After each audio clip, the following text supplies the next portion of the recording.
Like और subscribe करें और बेल आइकन दबाना ना भूलें।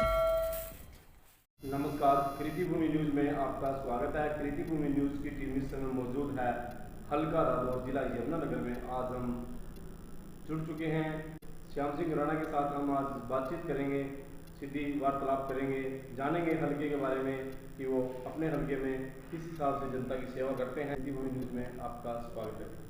आपका शुभ नाम? आपको नमस्कार। आपने कहा अभी जनता के साथ लगाव जी, बहुत लगाव है। वैसे भी ये एक प्रकृति का सिस्टम है।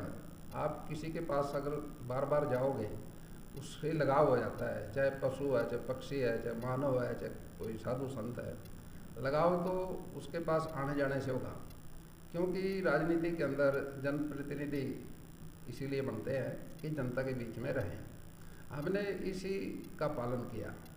हमने कार्यकर्ता के तौर से पार्टी को संगठन का मजबूत करने का काम करते रहे, वो भी जनता के बीच में किया। और जब जनता ने मौका दिया, चुनाव में विधायक बना दिए, तो जिस तरह से हमने संगठन तैयार किया था पार्टी का, लोगों के बीच में जाके उन्हीं लोगों के बीच में विधायक बन के भी गए और उनसे उनकी दिक्कतों के बारे में अपने अपने गाँव में उन्होंने अपने सारे कार्य बताए और उन कार्यों को सरकार के माध्यम से कराने का पूरा काम किया। सेवाएं तो वैसे राजनीतिक तौर से तो मैं कुरुक्षेत्र यूनिवर्सिटी का विद्यार्थी रहा हूँ। मैंने अपनी क्लास में भी चुनाव लड़ा था, वहाँ मैं डेलीगेट बन गया था अपनी क्लास का। और फिर जब हरियाणा का चंडीगढ़ का झगड़ा हुआ, जो हरियाणा पंजाब का, उस टाइम से हम स्कूल में से कॉलेज में आए थे और तभी से लेके राजनीति के अंदर सक्रिय रहे, हरियाणा की राजनीति के अंदर। तो उस टाइम पार्टी तो केवल बहुत बड़ी पार्टी तो कांग्रेस ही थी, लेकिन उसमें से बहुत सारे नेता छिटक गए थे इमरजेंसी के कारण, जिसमें बहुत सारे नेताओं को जेल में कर दिया था। और उस समय सारे देश के नेता एक हो गए और जनता पार्टी का निर्माण हुआ था। उसमें पार्टी बाद में बनी, सरकार एमएलए एमपी जीत के आ गए, दिल्ली में सरकार बन गई। फिर प्रदेश में चौधरी देवीलाल जी की सरकार बनी जनता पार्टी के टाइम पे, और तभी से लेके चौधरी देवीलाल जी के साथ काफ़ी लंबे समय तक चंद्रशेखर जी देवीलाल जी के साथ कार्य करने का मौका मिला। और जिसमें विशेषकर हरियाणा में सुषमा स्वराज जी के साथ बहुत अच्छा, क्योंकि एक समय ऐसा आया था जब चौधरी देवीलाल जी के बाद भजन लाल जी मुख्यमंत्री बन गए और भजन लाल जी पार्टी को तोड़ के कांग्रेस में चले गए रातों रात। फिर 4 विधायक बचे थे, जनता पार्टी में तो थे ही, लेकिन जनता पार्टी में काम करते रहे। धीरे धीरे जाके फिर जनता पार्टी से फिर जनता दल हुआ। वीपी सिंह जी ने कांग्रेस से रिजाइन कर दिया था, वित्त मंत्री थे। फिर इलाहाबाद के अंदर उपचुनाव लड़ा, जिसमें सारी पार्टियों ने उनकी मदद की। फिर जनता दल की सरकार बनी। जनता दल की सरकार बनने के बाद फिर चंद्रशेखर जी भी प्रधानमंत्री बने, देवीलाल जी ने मिलकर सरकार चलाई। और फिर उसके बाद प्रदेश के अंदर दोबारा से चौधरी देवीलाल जी की स्थिति में भी सरकार बनी। राज तो राजे महाराजे करते हैं, जनप्रतिनिधि राज नहीं करता। जनप्रतिनिधि जनता के बीच में जाके जाएगा, जो जनता कहेगी वो करेगा। अब हमारे देश का सिस्टम है, विकास कैसे होता है? विकास होता है, विकास कराती है जनता। और जनता कब कराएगी? जब जनता के बीच में जाओगे। अगर जनता के बीच में नहीं जाओगे तो विकास होने का ही नहीं, क्योंकि जनता ने कुछ कहना नहीं, आपने कुछ गए नहीं, आप उसको कुछ आदेश नहीं हुआ जनता की तरफ से, तो विकास कैसे होगा? जनता के कहने से विकास करना चाहिए। तो नीति ऐसी थी भाई, अब वैसे तो सरकार की जो पॉलिसी है, नौकरियों को पीछे कमी कर रही है। सारी सरकारें जितनी आई, डीसी रेट कर दिया। अब डीसी रेट है क्या? डीसी रेट में कोई प्रमोशन नहीं है, कोई सरकारी सिस्टम नहीं है। उसमें जितने हमारे एससी बीसी की रिजर्वेशन थी सारी खत्म कर दी। ये डीसी रेट लगा दिया, इसमें हर साल टेंडर हुआ, तो उससे बच्चे जो लग गए अगले साल हट गए, सारी ज़िंदगी तबाह कर दी। देश बहुत बड़ा है, आबादी बहुत है, बेरोजगारी बहुत है। कहीं ना कहीं एग्रीकल्चर सिस्टम जो है इस देश की अर्थव्यवस्था को सुधार सकता है और रोजगार को भी ज़्यादा बढ़ावा एग्रीकल्चर से मिल सकता है। लेकिन ये कानून अच्छा होता तो किसान नाराज क्यों होते? जिसके लिए बनाया वो तो कह रहे भी अच्छा नहीं है, और बनाने वाले कह रहे इसको अच्छा है। इस देश के अंदर जो कृषि का सिस्टम था उसको ये तोड़ने लग रहे हैं। हम ये चाहते थे भाई किसान से पूछ के बात की जाए। अरे मैं चाहता हूँ कोरोना काल के अंदर, अब ये कोरोना की दवाई देते हैं भाई एजिटेशन चल रहा है, किसानों ने बंद कर देना चाहिए। हम तो ये कहते हैं अभी ये कानून भी तो कोरोना में बनाया, कोरोना काल में तो बनाइए।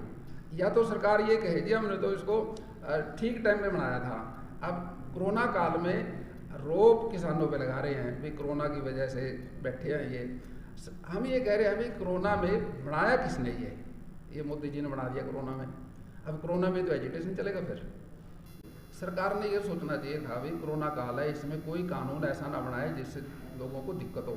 इसमें तो सरासर सरकार दोषी है।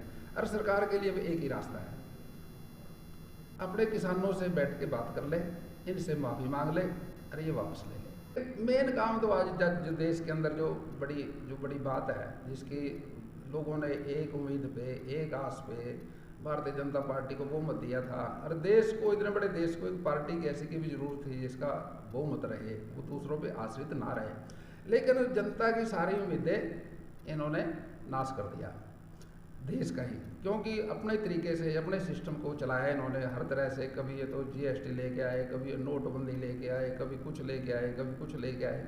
तो इन्होंने इस चीज़ को, जनता को परेशानी किया। बारी मोहब्बत तो पहले दिया, और इसी उम्मीद में दिया था भी अच्छे काम करेंगे, और बहुमत तो ले लिया, और काम क्या किया, काम इन्होंने उल्टे कर दिए। अब इससे बीजेपी का तो कुछ बिगड़ेगा नहीं, बीजेपी तो अपने घर जाके बैठ जाएगी। नुकसान तो देश का है ना। गठबंधन में कुछ पॉइंट आदमी साझे करता है, भाई गठबंधन में जरूरत पड़ जाती है, ऐसा कुछ नहीं है भाई गठबंधन नहीं होना चाहिए। लेकिन गठबंधन में अपनी सारी चीज़ों को ध्यान में रखना चाहिए। जब गठबंधन करे तो अपनी जिस आधार पे जीत के आया जो दल, वो अपनी बात को आगे रख के गठबंधन करे। अगर जिम्मी समर्पित करके गठबंधन करोगे तो फिर तो फायदा कुछ नहीं है।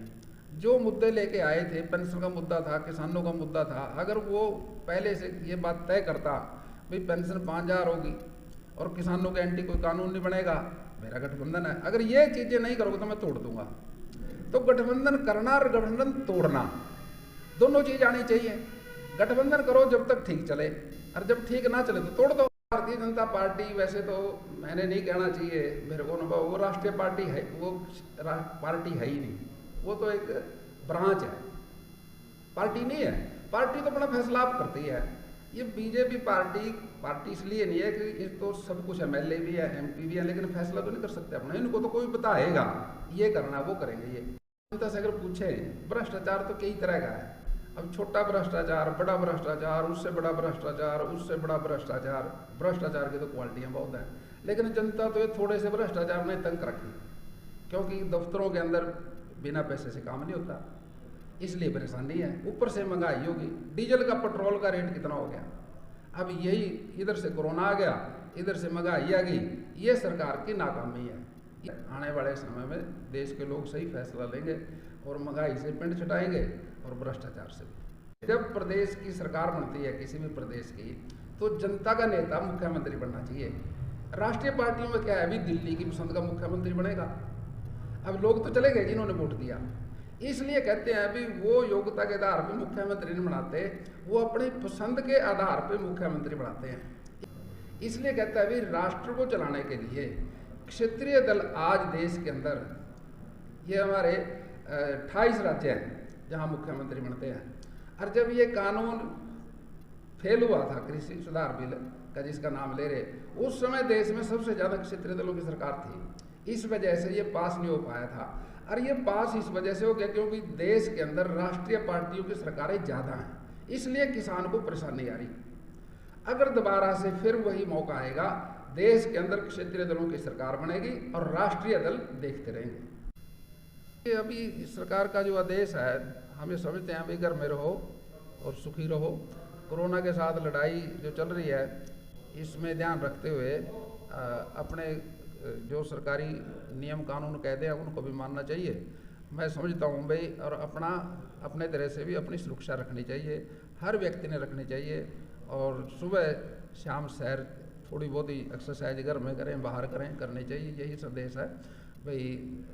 कोरोना काल का माड़ा टाइम है ये, इसको घर बैठ के ही बिताना चाहिए।